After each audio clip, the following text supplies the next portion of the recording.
अरे हित पर हित हिताई मिताई जात छोड़ देला, हित पर हित हिताई मिताई जात छोड़ देला, जब समय होला कमजोर, ओ जब समय होला कमजोर तो हर कोई साथ छोड़ देला, जब समय होला कमजोर तो हर कोई साथ छोड़ देला। तो कमेंट में बताइए आप सब कैसा लागल।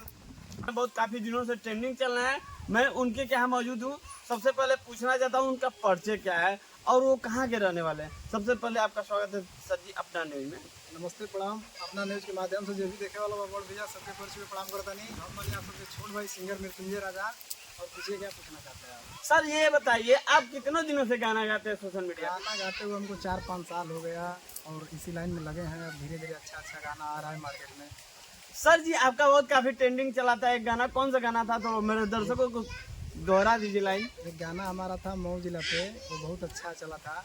वो गाना ऐसे था कि फेरा में पड़ी है ना को वो भूला के, सुन रे बाबू तू मधुवन में आके, फेरा में पड़ी है ना को वो भूला के, सुन रे बाबू तू मधुवन में आके, डर नहीं लागेला होते हम डर से, और करीला बिलोंग जिला मऊ शहर से, जब चाह तब तो के टाइम ले हम घर से। यही गाना था हमारा। और तमाम आपका सोशल मीडिया पे गाना चल रहा है। और कितने दिनों से आप गाना गाते हैं? एक और गाना था हमारा जिला पर कि अरे मधुवन घुमैला ए पिया घोसी घुमैला, आ हम के घुमा दो पिया हो मऊ शहरिया। ये भी अच्छा चला था। मऊ शहर कितने लोग घूमे हैं कमेंट में जरूर बताइएगा।